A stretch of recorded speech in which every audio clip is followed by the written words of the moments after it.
හයි මං අදාවේ මගේ ඔළුවේ ගාන තෙල් එක ගැන ඔයාලට කියන්න. මගේ විතරක් නෙවෙයි බබාගේ මගේ දෙන්නගෙම.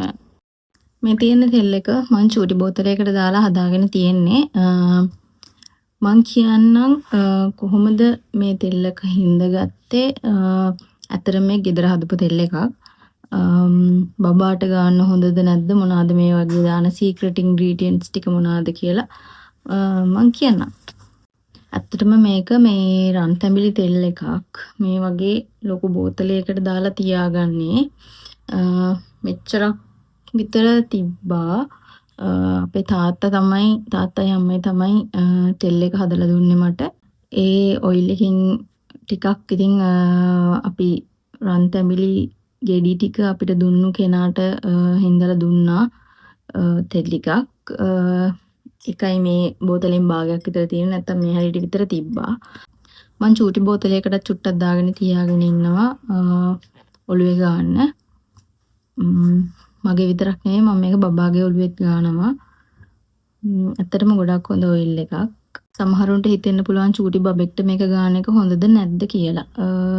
මම පෙන්නන්නම් මේක අපේ බබාගේ ගෑවට පස්සේ කොණ්ඩේ වැවුනේ කොහොමද කියලා. මේ වීඩියෝ එක බලලා ඉන්නකෝ.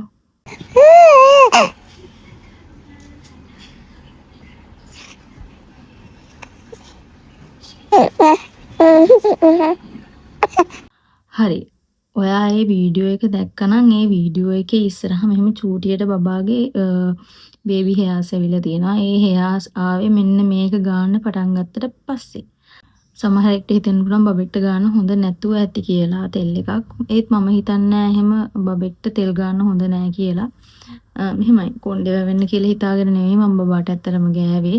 බබෙක්ට තෙල් ටිකක් ගාලා ඔළුව මසාජ් කරායින් පස්සේ එයාගේ මොළයට ලේ ගමනාගමනය ක්‍රමවත් වෙනවා. අපිට වුණත් හොඳයි නේ තෙල් ගාලා. අපිට වුණත් දැනෙනවනේ ඔළුවට තෙල් ටිකක් ගාලා මසාජ් කරාම පොඩි වෙනසක් තියෙනවා කියලා. ඒ වගේ ඉතින් මසාජ් කරද්දී යාටත් සනීපයි. එයාගේ රුධිර ගමනාගමනය ක්‍රමවත් වෙනවා. මං කියන්නම් කොහොමද මේක හැදුවේ කියලා. මම බුරුවට පම්පෝරි කෙවුවට ඇත්තටම තාත්තයි අම්මයි තමයි මට මේක හදලා දුන්නේ. තාත්තා ගිහිල්ලා රන් තැඹිලි ගෙඩි 20 ගාණක් අරගෙන ඇවිල්ලා තිබුණා ගෙදරකින්. එයා ඊට පස්සේ ඒ පොල් ටික ගාලා ඉවර වෙලා පොල් ටික තැඹුවා. තම්බලා ඊට පස්සේ තමයි ඒකෙන් පොල් කිරි මිරිකුවේ. පොල් කිරි මිරිකලා ඉවර වෙලා ඒ පොල් කිරි ටික ලිපේ තියලා තමා තෙල් එක හින්දගත්තේ. ඊට පස්සේ තාත්තා වෙදනෝන කෙනෙක්ගෙන් අහලා තිබ්බ මොනවද මේකට දාන්න හොඳ කියලා. එයා ඉන්ග්‍රීඩියන්ට්ස් ටිකක් කියලා තිබුණා මෙන්න මේ ටික දාන්න කියලා.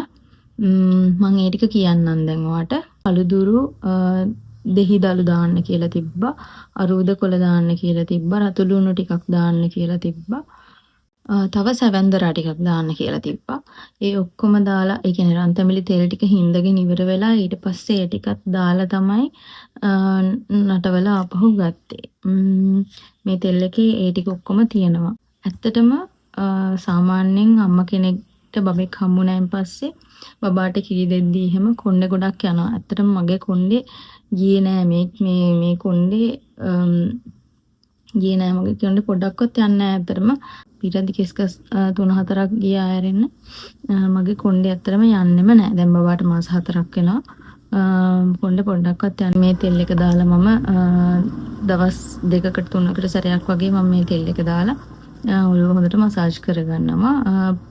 බබාටත් උදේට නැගිටම බබාට නම් හැමදේම දානවා. උදේට නැගිට්ටයින් පස්සේ බබාට ඒක දාලා පැය දෙකක් විතර තියලා 11:00 වගේ වෙද්දි නාවනවා. එයා සාමාන්‍යයෙන් නැගිටින්නේ උදේ 9ට වගේ.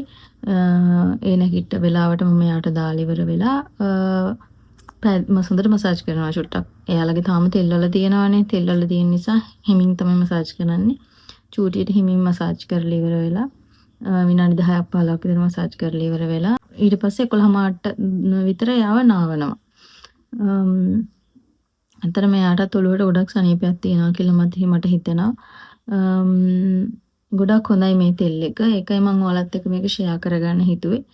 මම හිතනවා ඔයාලට මේක ගොඩක් වැදගත් වෙන වීඩියෝ එකක් වෙයි කියලා. ඉතින් ඔයාලත් මේක හදලා බලලා ගාලා මට කමෙන්ට් එකක් දාන්න. තෙල් එක වැඩ කරාද කියලා. ගෙදරම හදාගන්න පුළුවන් ඔයිල් එකක් නිසායි මම ඔයාලට මේක අරගෙන එන්න හිතුවේ. ඉතින් ඔයාලත් ගාලා බලලා හදලා ගාලා බලලා මට කමෙන්ට් එකක් දාන්න. ඒ වගේම මේ වීඩියෝ එක ෂෙයා කරන්න, කමෙන්ට් කරන්න, ලයික් කරන්න. තවත් වීඩියෝස් මේ වගේ වීඩියෝස් දිගටම බලන්න මාත් එක්ක රැඳිලා ඉන්න. මගේ YouTube channel එක subscribe කරලා තියාගන්න. bell icon එකත් click කරන්න. Thank you so much. එහෙනම් ගිහින් එන්න.